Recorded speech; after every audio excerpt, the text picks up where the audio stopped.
This video was brought to you by Adam and Eve, actually. Bet you weren't expecting that.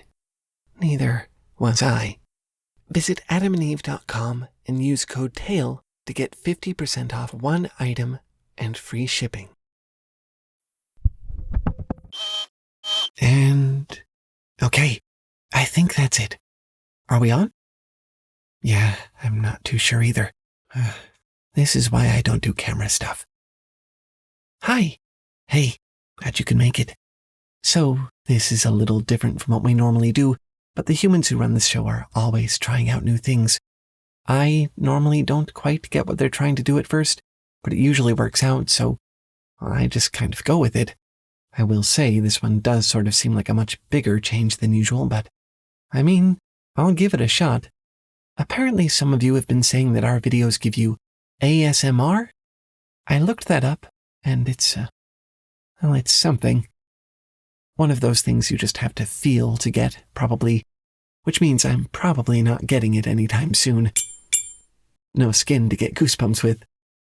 I guess we're going to try shifting gears toward that style of content, though, because apparently it makes for a more intimate storytelling experience.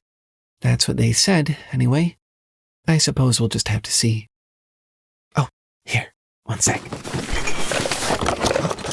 They gave me a whole box of tools and props and things, and I really don't think we're going to end up using most of them, but it's nice to have options, I guess, especially because for this new style of content, they're really just putting a script in my hand and saying go.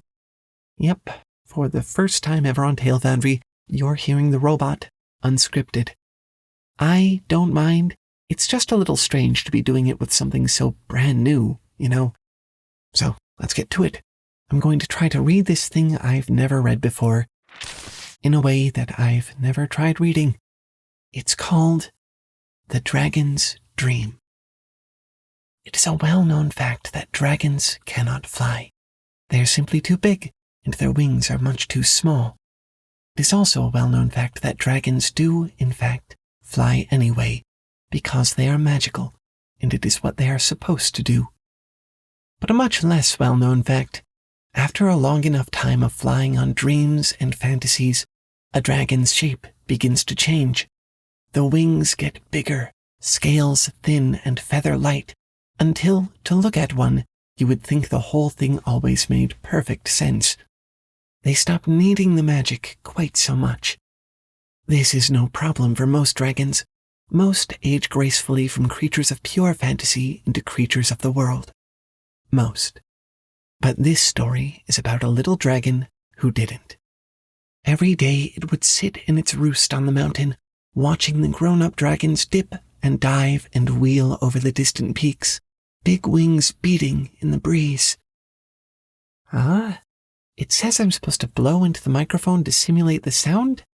A little oversight there. I don't have lungs. But, didn't really think I'd be using this thing. Okay. Every day it would sit in its roost on the mountain, watching the grown-up dragons dip and dive and wheel over the distant peaks, big wings beating in the breeze. And it would think to itself, soon I will be just like them. I won't need years and years of magic. I will just flap my wings harder and faster than the other whelps, and I will be flying mightily in no time at all. It wanted to be a real dragon, you see, proud and powerful and as sensible to look at as anything else. But little dragons are not sensible to look at, and especially not this one. It was a stubby little thing, with a potbelly that dragged in the gravel as it walked. And a head too big for its bent, spindly neck, which lolled about and sent its teeth clacking. And most of all, or should we say least, precious little wings like a pair of paper flaps, which fluttered madly with the effort of flight. But it wasn't bothered by any of these things, for soon enough it knew it would be a real dragon. So it watched the grown-ups and studied them and waited. And one fine day, when the sky was blue and the sun was burning like a puff of dragon's breath in the east, it decided the time had come. The little dragon climbed to the edge of its roost and looked out over the landscape below. Peak to distant peak, from here to there it would fly, over the plateau of the dragons, high over the low kingdom of dragon slayers, and clean across the land of lurkers, down deep in their dark canyon, all without using 1 ounce of magic. And by the end it would be just as big and just as strong as the others, only without the years of waiting. It spread its tiny, rumpled wings, and it was off, flying just as it had imagined, through the sky on nothing but the power of its own wings, soaring above the world, for all of 3 seconds, and then it fell. When the little dragon awoke, it was to the sensation of dry heather brushing against its snout in the breeze. Oh no, was there something on that brush? Looks like I smudged the lens a little.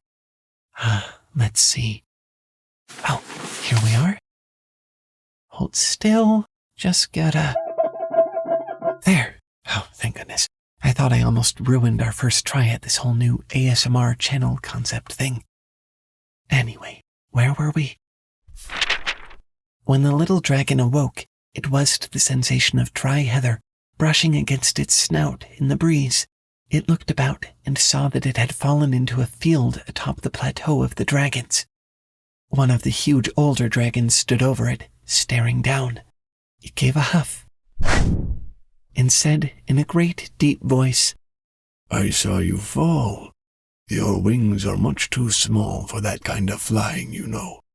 You really ought to be using your magic." The little dragon would have none of it. It was already getting up out of the heather and shambling to the plateau's edge. "You just don't understand," it snapped. "Watch, I'll do it this time." And again it stretched its tiny, rumpled wings. And again it was off, flapping from the plateau high above the kingdom of the dragon slayers spread out below.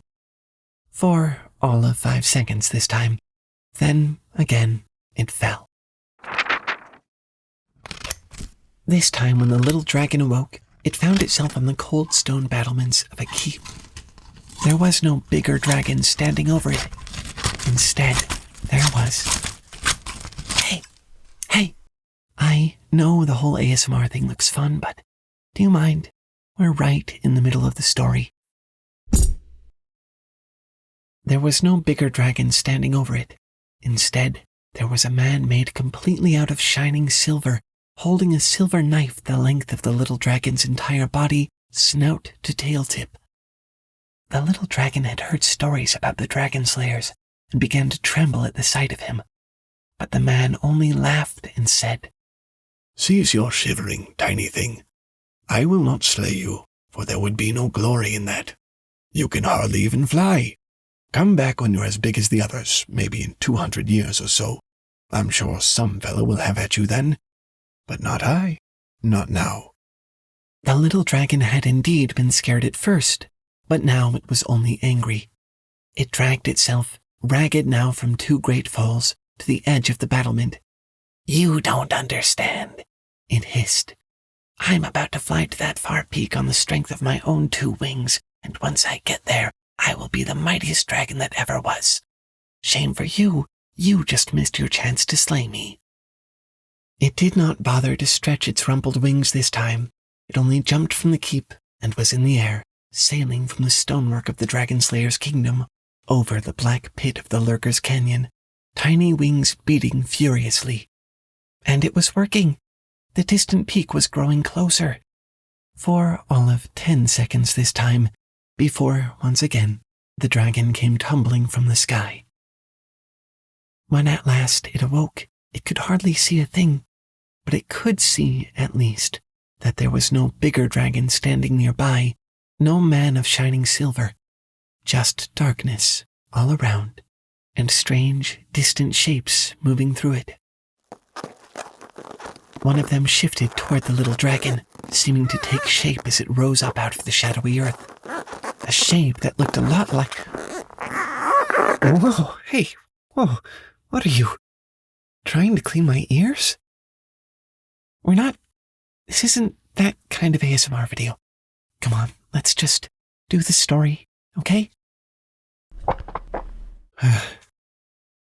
One of them shifted toward the little dragon, seeming to take shape as it rose up out of the shadowy earth, a shape that looked a lot like a griffin. The dragon had heard of them and once seen one flying in the distance, but this one didn't look the same. It looked like a scorched candle, slumped and dripping and blacker than night.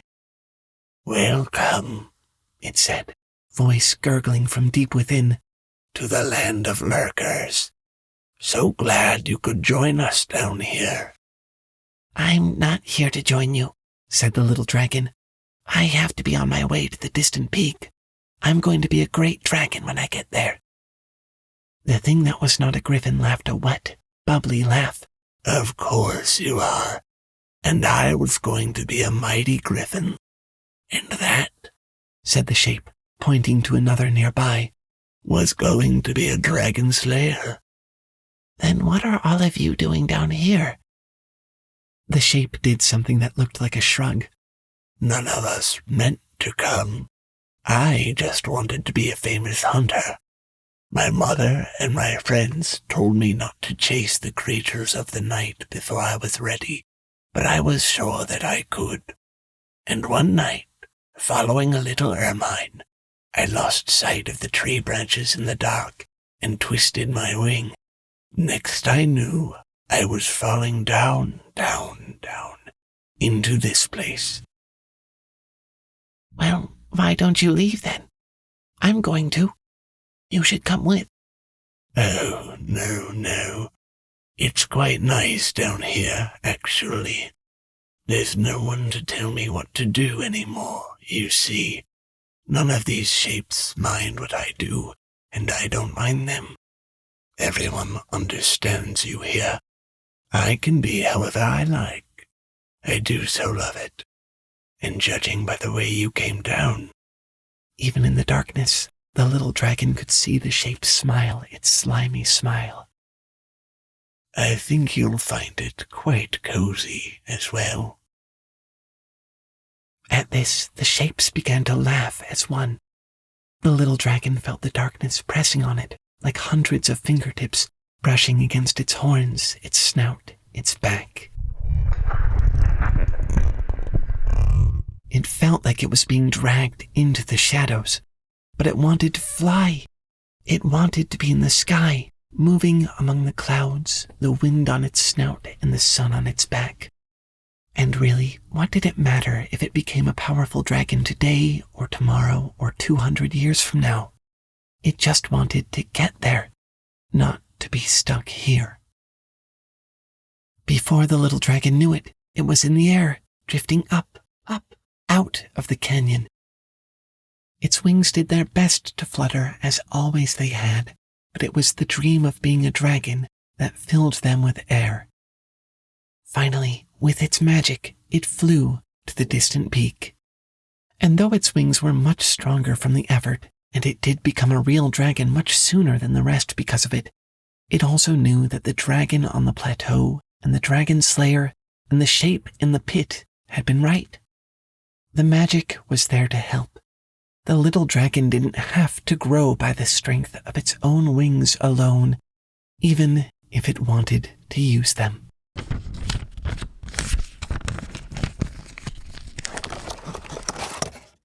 What a fun little moral story, right? It's been a long time since I was able to read something that pure and simple. I hope you enjoyed it too. Maybe the whole ASMR thing was a little bumpy, but I think I'm beginning to see the appeal, tingles or no. It's sort of nice to feel like I'm actually interacting with you, if that makes sense. It's a strange new direction for the channel. You know what? I'm willing to give it a go. Fine, go for it. While you do that, let me see who our sponsor is this time.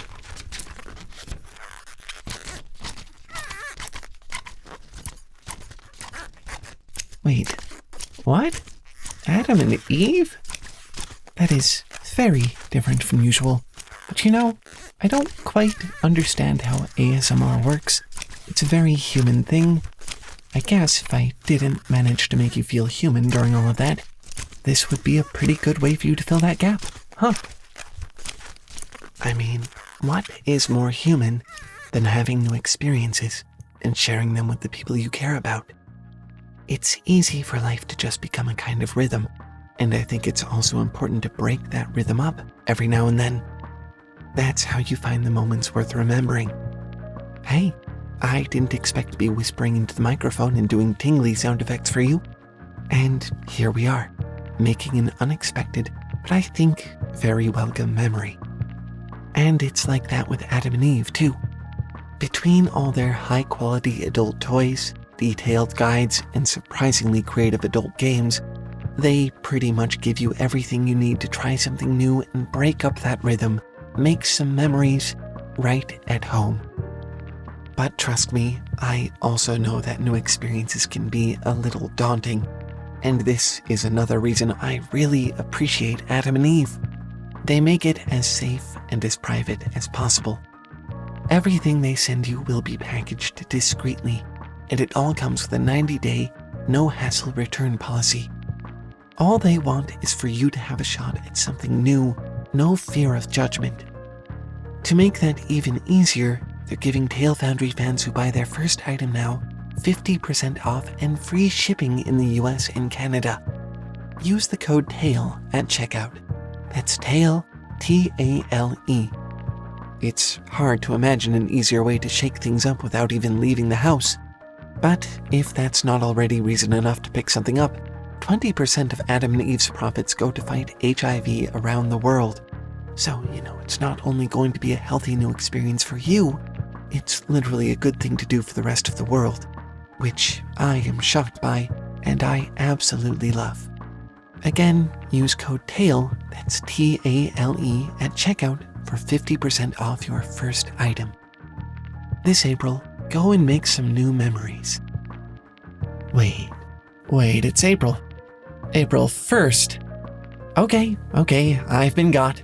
I guess you have too. Happy April Fools, I guess. Well played to everyone who worked on this episode. You really had me. The ASMR thing was interesting. But yeah, let's just go back to doing Tale Foundry now. Please? It'll be easier on my nerves. See you all next time in a real video. Bye!